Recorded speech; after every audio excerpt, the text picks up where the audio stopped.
Good morning dear students, welcome back to my YouTube channel. आज की इस video के अंदर हम common size statement chapter discuss करेंगे। और इससे पहले हम एक चैप्टर डिस्कस कर चुके हैं जी। चैप्टर नेम है कंपैरेटिव स्टेटमेंट। कंपैरेटिव स्टेटमेंट और कॉमन साइज स्टेटमेंट, इन दोनों चैप्टर से फाइनल पेपर में आपके पास क्वेश्चन आएगा और ये दोनों क्वेश्चन आपस में चॉइस में होंगे। अगर आपके पास कंपैरेटिव आ रखा है तो उसके ऑप्शन में कॉमन साइज भी रहेगा और दोनों में से आपने कोई एक क्वेश्चन अटेम्प्ट करना है जो कि 4 मार्क्स का रहेगा। और दोनों ही चैप्टर बिल्कुल इजी हैं। तो चैप्टर शुरू करते हैं जी। Common size statement. First number पे हम कॉमन साइज स्टेटमेंट का मीनिंग समझेंगे। Common size statements are those in which individual figures are converted into percentage to some common base। मतलब सिंपली क्या है कि कोई एक फिगर है उसको हमने कन्वर्ट करना है परसेंटेज की फॉर्म में, लेकिन किसी चीज़ को बेस मानकर। क्लियर है जी। तो percentage of each individual items show its relation to its respective totals. हर एक जो इंडिविजुअल आइटम होगी, ठीक है जी, इंडिविजुअल आइटम की जो परसेंटेज होगी वो अपना रिलेशन बताएगी टोटल के रिस्पेक्टिव में। क्लियर है जी। तो बेसिकली जब हम प्रैक्टिकल सोल्व करेंगे क्वेश्चंस तो उसके अंदर आपका इसका मीनिंग भी क्लियर हो जाएगा प्रैक्टिकली जब सोल्व करेंगे। तो सिंपली क्या है कि एक फिगर है उसको आपने कन्वर्ट करना है परसेंटेज की फॉर्म में, लेकिन किसी एक सिंगल चीज़ को आपने कॉमन मान के चलना है जी। क्लियर है। तो कॉमन साइज स्टेटमेंट हमारे पास 2 टाइप से है, जैसे common size balance sheet and common size statement of profit and loss. तो first number common size balance sheet क्या चीज़ है। कह रहा है एक common size balance sheet is a statement in which each assets is expressed as percentage to total assets and each items of equity and liability is expressed as percentage to total equity and liabilities. तो simply ये कहें कि जिसके अंदर क्या होगा, एक जो सिंगल असेट है, ठीक है जी, वो परसेंटेज में कन्वर्ट की जाएगी, ठीक है, लेकिन टोटल असेट के बेस पर की जाएगी। फॉर एग्जाम्पल इसको मैं थोड़ा प्रैक्टिकली आपको बता देता हूँ। जैसे कि मेरे पास ये मेरी असेट्स हैं, सारे की सारी टोटल असेट्स हैं जी। लास्ट में जो मेरा टोटल होगा, सपोज अगर मैंने करंट असेट का रिलेशन बताना है टोटल के अकॉर्डिंगली, मतलब करंट जो इन्वेस्टमेंट है उसको मैं कन्वर्ट करूँगा परसेंटेज की फॉर्म में, लेकिन टोटल के बेस पर करूँगा। क्लियर है। तो सिंपली करंट इन्वेस्टमेंट का टोटल असेट के रिस्पेक्टिव में क्या रिलेशन है वो चीज़ मेरे को बताएगी common size balance sheet statement. ठीक है जी। सेम हमारे पास इसी तरीके से common size statement of profit and loss है। कह रहे in which the figure of revenue from operation is assumed to be equal to 100। मतलब एक ऐसी फिगर जिसके अंदर क्या होगा, रिवेन्यू फ्रॉम ऑपरेशन को हम टोटल के इक्वल मान लेंगे और all other figures are expressed as percentage of revenue from operations. और सारे की सारी जो अदर फिगर्स होंगी वो परसेंटेज की फॉर्म में एक्सप्रेस्ड की जाएंगी, लेकिन रिवेन्यू के बेस पर की जाएंगी। जैसा कि हमने कंपैरेटिव स्टेटमेंट में समझा था, तो कंपैरेटिव स्टेटमेंट का मैं एक बार आपको फॉर्मेट दिखा रहा हूँ जी। जैसे इसके अंदर क्या है जी कि अगर अदर इनकम की मैंने परसेंटेज चेक करनी है वो रिवेन्यू फ्रॉम ऑपरेशन के बेस पर चेक करनी है। सेम टोटल इनकम की जो परसेंटेज चेक करनी है वो रिवेन्यू फ्रॉम ऑपरेशन के बेस पे चेक करनी है। मतलब ये परसेंटेज किस तरीके से निकाली जाएगी। आपने जैसे अदर इनकम की परसेंटेज देखनी है रिवेन्यू फ्रॉम ऑपरेशन के बेस पर, तो अदर इनकम आपकी न्यूमिरेटर की जगह रखी जाएगी, मीन्स उसे हम ऊपर रख देंगे किसे जी, अदर इनकम को, और अपोन में रखेंगे किसे जी, रिवेन्यू फ्रॉम ऑपरेशन को डिनोमिनेटर की जगह। तो इस तरीके से हमारी ये परसेंटेज निकलना शुरू हो जाएगी। तो बाकी हम प्रैक्टिकली देखेंगे जब इसके क्वेश्चन सोल्व करेंगे किस तरीके से परसेंटेज निकालना है जी। तो अब हम इसके एक फॉर्मेट डिस्कस करते हैं जी, जो कॉमन साइज बैलेंस शीट का है। तो इस वीडियो के अंदर हम कॉमन साइज बैलेंस शीट को ही डिस्कस करेंगे, ठीक है। इससे नेक्स्ट वीडियोस के अंदर हम common size statement of profit and loss को डिस्कस करेंगे। तो फर्स्ट नंबर पे हम common size balance sheet statement है जो हमारे पास बैलेंस शीट, उसका हम परफॉर्मा को डिस्कस करते हैं जी। देखो, विदाउट परफॉर्मा आप इन क्वेश्चनों को सोल्व नहीं कर सकते। तो अगर मैं सिंपली कहूँ आपको कि फर्स्ट नंबर पे आपने इनके परफॉर्मा को ही अच्छे से याद रखना है, क्योंकि बिन परफॉर्मे के आप क्वेश्चनों को भी सोल्व इजीली नहीं कर सकते। तो परफॉर्मा है जी common size balance sheet as at 31 March 2022 and 23। यहाँ आपको जो भी क्वेश्चंस के अंदर ईयर गिवन होंगे वो आपने ईयर यहाँ लिख देने हैं जी। तो फर्स्ट नंबर पर्टिकुलर है जी, फिर नोट नंबर रहेगा एब्सोल्यूट चेंज, हमारे पास वही सेम यहाँ पे प्रीवियस ईयर, और ये करंट ईयर का एब्सोल्यूट चेंज रहेगा, ठीक है जी। Percentage of balance sheet total, ठीक है जी, यहाँ प्रीवियस ईयर, यहाँ पे हमारा टोटल आ जाएगा जी। तो फिर हमारे पास है जी इक्विटी एंड लायबिलिटी साइड जो हमारी, ठीक है जी, उसका जो मेन हमारा हेड है वो है जी शेयर होल्डर फंड। तो शेयर होल्डर फंड हमारा मेन हेड है, उसकी जो ये सब हेड रहेंगे share capital, reserve and surplus रहेंगे जी। Second number non current liabilities है। Non current liabilities two type से रहेगी, long term borrowings and long term provision. Third number है हमारे पास करंट लायबिलिटी, ठीक है जी। Current liability short term borrowings, trade payables, other current liabilities, short term provisions, then last में हमारा टोटल रहेगा। देखो, ये बिल्कुल एक सीक्वेंस है, इसे आप स्टेप समझ लीजिए चाहे प्रोसेस समझ लीजिए। ये जिस सीक्वेंस के अंदर आपको ये दे रखे हैं आपने यही सीक्वेंस फॉलो करनी है, ठीक है। जैसे first number shareholder fund है, second number non current liabilities है, एंड थर्ड नंबर हमारी करंट लायबिलिटीज रहेगी जी। देन हमारे पास असेट साइड है जी। असेट साइड के अंदर फर्स्ट नंबर पे हमारे पास है जी नॉन करंट असेट्स। अब नॉन करंट असेट्स जो लास्ट ईयर हमारे पास बैलेंस शीट हुआ करती थी, तो नॉन करंट के अंदर यहाँ पे ए पार्ट में जो कि आपके पास पुरानी बुक्स हैं उसके अंदर ये फिक्स असेट्स वर्ड लिखा हुआ है, बट सीबीएसई ने जो एक नई अपडेट करा है फिक्स असेट्स की जगह एक वर्ड यूज़ कर दिया है जी property, plant and equipment and intangible assets. तो फिक्स असेट्स की जगह आपने ये वर्ड यूज़ करना है जी। अब इसके अंदर फर्स्ट नंबर जिसे हम टेंजिबल असेट्स लिखते थे, पुरानी बुकों के अकॉर्डिंगली टेंजिबल दे रखा होगा, बट नई के अकॉर्डिंगली क्या आपको गिवन है जी property, plant and equipment word given है। सेकंड है हमारे पास इंटेंजिबल असेट्स, एंड फिर बी पार्ट है non current investment, then long term loan and advance. यहाँ पे लोन एंड एडवांस का मतलब कि कंपनी ने किसी अदर पर्सन को लोन दिया है, तो इसलिए हमारी वो असेट्स रहेगी जी। देन है नेक्स्ट करंट असेट है। करंट असेट के अंदर current investment, inventories, trade receivables, cash and cash equivalent, short terms loan and advance, other current assets. इसे सिंपली कहें तो CITCSO भी कह सकते हैं। जैसे current investment, inventory, trade receivable, cash and cash equivalent, short term loan and advance, other current assets, then last में हमारा टोटल आ जाएगा जी। क्लियर है जी। तो हमारे पास ये इसका फॉर्मेट है जो कि बिल्कुल सिंपल है, आपने ये फॉर्मेट याद रखना है और इसी के बेस पर आपने सारे क्वेश्चन को सोल्व करना है जी। तो एक बार आपको फिर बता दें जी, यहाँ प्रीवियस ईयर की अमाउंट रहेगी, ये करंट ईयर की रहेगी। देन हमारे पास यहाँ इनकी परसेंटेज निकलेगी। परसेंटेज हमने कैसे निकालनी है, अगर मेरे को शेयर कैपिटल की परसेंटेज निकालनी है तो share capital upon total of liability side, share capital upon total of liability side. तो इस तरीके से हमारी फर्स्ट की परसेंटेज तैयार हो जाएगी। अगर रिजर्व की निकालनी हो, रिजर्व अपॉन टोटल इंटू 100 कीजिए, आपका आंसर तैयार होगा। सेम यहाँ पे reserve and surplus upon total into 100 करेंगे, ये तैयार हो जाएगा जी। क्लियर है जी। तो चलो हम एक क्वेश्चन सोल्व करते हैं जिससे थोड़ा और इस टॉपिक को हम क्लियर कर सकते हैं जी। तो क्वेश्चन है जी हमारे पास, following information is related to Oxford limited.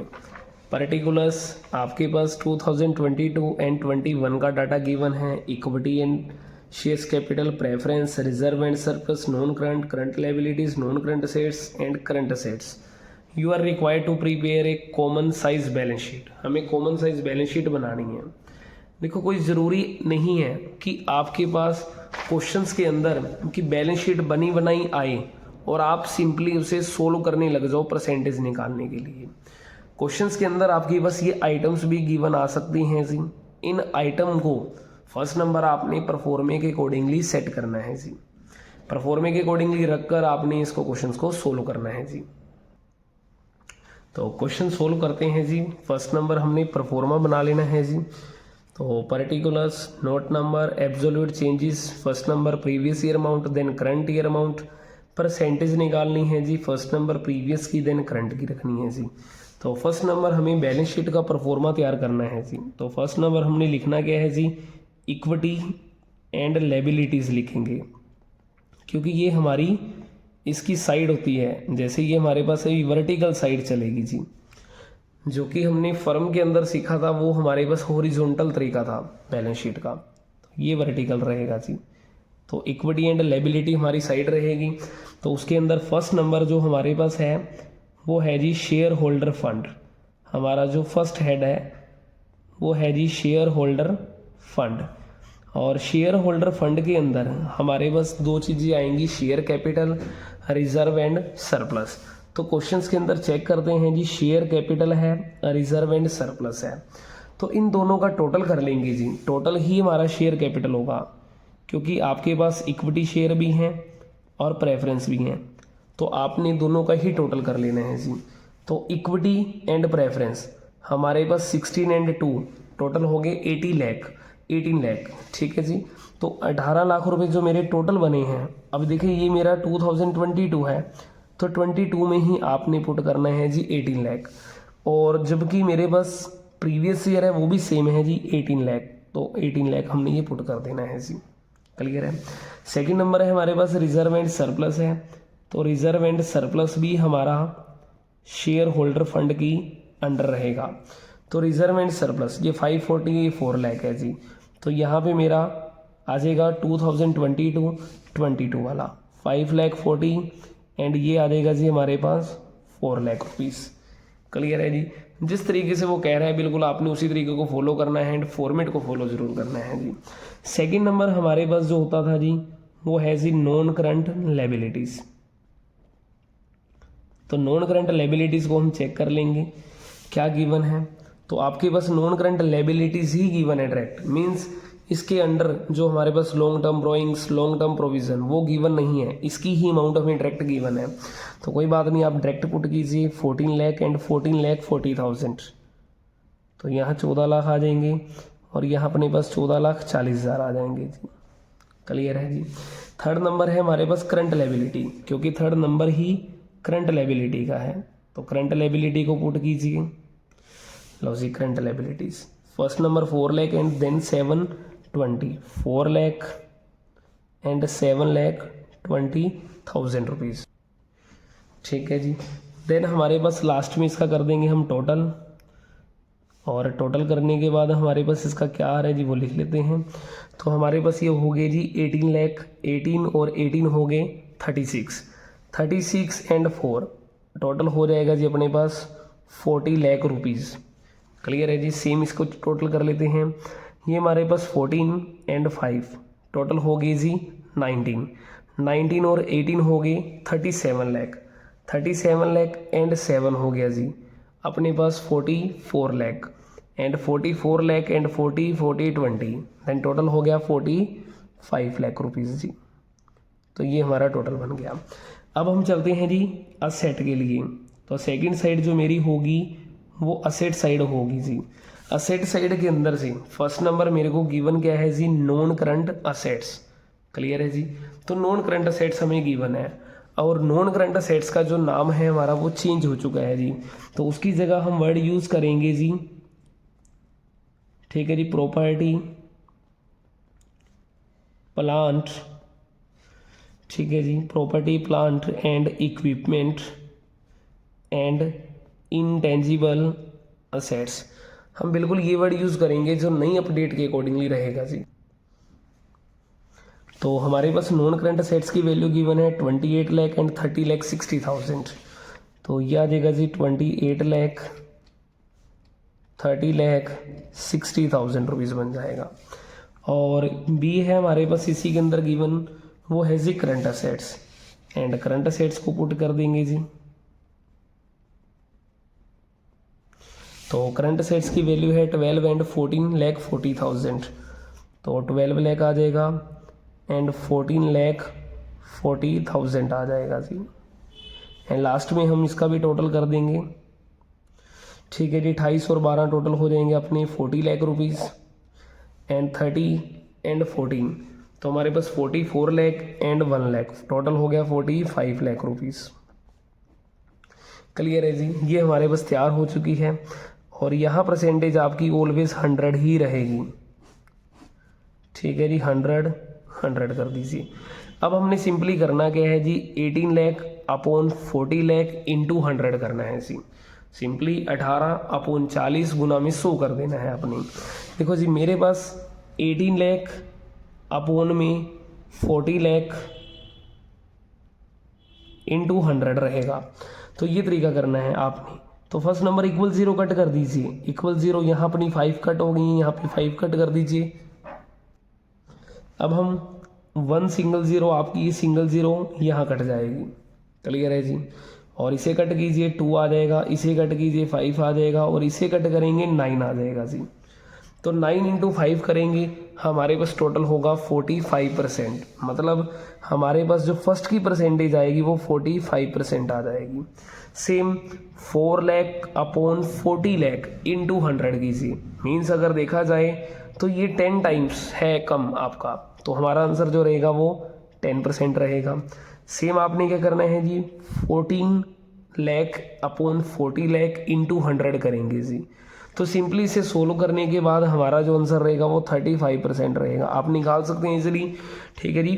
14 upon 40 into 100 करना है आपने सिंपली, फिर दोबारा से 4 लाख अपॉन 40 लाख इंटू 100 करेंगे, तो यहाँ पे भी 10 रहेगा।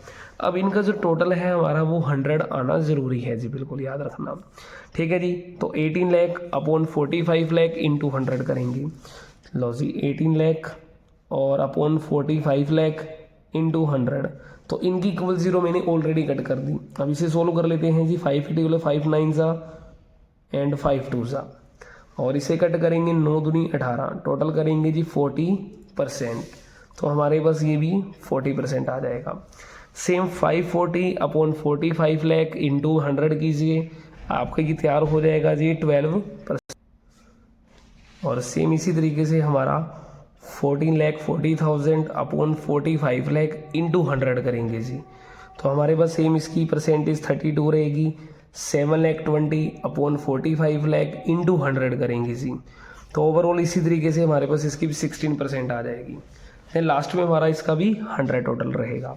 सेम हमने इसका करना है जी 28 डिवाइड बाई 40 लाख इंटू 100, तो इसे सोल्व करेंगे जी, हमारे पास 70% आ जाएगा, ठीक है जी। सेम 12 लाख अपॉन 40 लाख, इसे कट कीजिए, डायरेक्ट कट हो रहा है 3 पे, तो सिंपली ये 30% आ जाएगा। सेम 30,60,000 अपॉन 45 लाख इंटू 100 करेंगे जी। अब इसे सोल्व कर लेते हैं, 30,60,000 अपॉन 45 लाख इंटू 100 जी, तो इक्वल 0 कट कीजिए, टोटल 5 0 हमारी कट हो जाएंगी, 5 यहाँ से कट कर सकते हैं जी लोग इस तरीके से। तो इसे करेंगे 5 9 ज़ा 5 2 ज़ा, ये बन जाएगा जी हमारे पास। सेम इसे सोल्व कर लेते हैं जी, 9 वाला है तो 3 3 ज़ा 9 होगा, 3 1 ज़ा एंड 3 2 ज़ा, इस तरीके से। इसे और थोड़ा शॉर्टकट कर लेते हैं जी, 3 3 ज़ा 9 हो जाएगा, 3 4 ज़ा एंड 34 इंटू 2 करेंगे जी, 68% आ जाएगा। एंड लास्ट हमारा है 14,40,000 अपॉन 45 लाख इंटू 100 कीजिए, तो आपका इन दोनों का डिफरेंस ही आएगा जी 32% आएगा। क्लियर है जी। तो इस तरीके से हमारे पास ये क्वेश्चन है, हमने एक जो सोल्व करा, जो कि कंपैरेटिव, जो कि हमारा कॉमन साइज बैलेंस शीट का था। आई होप कि आपको ये क्वेश्चन समझ आया होगा। अगर क्वेश्चन समझ आया है, वीडियो अच्छी लगी हो, तो वीडियो को लाइक ज़रूर करें और अपने दोस्तों के साथ शेयर ज़रूर करें, क्योंकि आपका एक शेयर और आपका जो एक कमेंट वो एक टीचर्स के लिए मोटिवेशन है जी। Thank you.